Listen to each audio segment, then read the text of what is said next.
బాగానే ఉన్నా బయట చెప్పుకోలేని కొన్ని విషయాల దృష్ట్యా కొంత ఇబ్బందికరంగానే పరిణమించింది.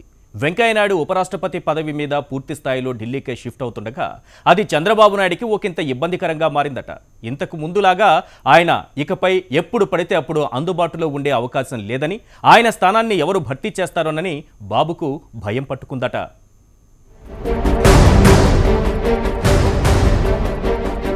టీడీపీ అధినేత చంద్రబాబు నాయుడికి బీజేపీ అగ్రనేత వెంకయ్య నాయుడు అనేక విషయాల్లో కొండంత అండ.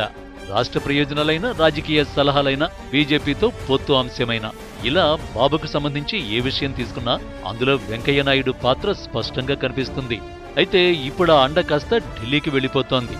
వెంకయ్య నాయుడు ఉపరాష్ట్రపతిగా కొత్త పాత్రలోకి ఇమిడిపోతున్న దృష్ట్యా రాష్ట్ర అభివృద్ధికి సంబంధించినంత వరకు ఆయన ఇదివరకు పోషించిన పాత్రను ఎవరు ఏ రూపంలో పూడుస్తారో తెలియక బాబు దిగులు పడుతోన్నట్టు సమాచారం. ముఖ్యంగా టీడీపీ బీజేపీల పొత్తు విషయంలో ఢిల్లీ లెవెల్లో పనులు చక్కబెడుతూ వచ్చిన వెంకయ్య ఇకపై పార్టీ స్థాయి పనుల్ని పట్టించుకునే అవకాశం లేదు. కేంద్రంలోని ప్రభుత్వ పెద్దలకు చంద్రబాబు నాయుడికి మధ్య సంబంధాలు పటిష్టం చేయడానికి, రాజకీయాల విషయంలో అపోహలు తొలగించడానికి, కాంగ్రెస్ను ఎదుర్కొనే ఎత్తుగడల అమలు విషయంలో ఒక వారధిగా పనిచేశారు. ఇప్పుడైనా వచ్చే ఎన్నికల వరకైనా భవిష్యత్తులో చోటు చేసుకోబోయే రాజకీయాల విషయంలో వెంకయ్య అందుబాటులో లేకపోవడం బాబుకు పెద్ద లోటుగానే విశ్లేషకులు అభిప్రాయపడుతున్నారు.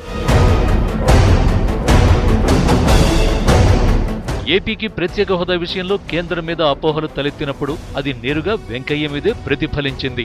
వెంకయ్య నాయుడు చొరవ తీసుకోకపోవడం వల్లే ప్రత్యేక హోదాను కేంద్రం పక్కన పెట్టిందని, బాబు కూడా ఆయన ప్రభావం వల్లే హోదా లేకున్నా నోరు మెదపడం లేదన్న ఆరోపణలు వచ్చాయి. కేంద్రానికి ఉన్న పరిమితులను గుర్తెరిగిన సీనియర్ నేతగా ఆనాటి రాజకీయ హామీల వల్ల ఉత్పన్నమైన వ్యతిరేకతను వెంకయ్య తన భుజాల మీదే వేసుకున్నారు. ఆ విధంగా చంద్రబాబు నేరుగా దోషి కాకుండా వెంకయ్య కాపాడగలిగారు. అంతేకాదు, కొత్త రాష్ట్రమైన ఏపీకి అభివృద్ధి పనుల విషయంలోనూ వెంకయ్య చూపిన ప్రత్యేక శ్రద్ధ వల్లే పలు ఉన్నత విద్యా సంస్థలు కోట్లాది రూపాయల నిధులు రప్పించగలిగారు. ఇప్పుడు ఈ లోటు బాబుకు స్పష్టంగా కనిపిస్తోంది. రాష్ట్రం నుంచి కేంద్ర స్థాయిలో వెంకయ్యను మరిపించే మరో నాయకుడు కనుచూపు మేరలో కనిపించకపోవడంతో బాబుకు భవిష్యత్తు రాజకీయాలపైన భయం పట్టుకుందన్న వ్యాఖ్యానాలు వినిపిస్తున్నాయి. ఈ అనూహ్య పరిణామాన్ని ఎలా ఎదుర్కోవాలా అని బాబు పరివారం యోచిస్తోన్నట్టు సమాచారం. మరి ఆ సలహా ఏదో వెంకయ్యనే అడిగితే బెటర్ కదా, తనకున్న రాజకీయ అనుభవంతో ఏదో మంచి సలహా ఆయనే ఇస్తారు కదా అని సామాన్య జనం చెప్పుకుంటున్నారు.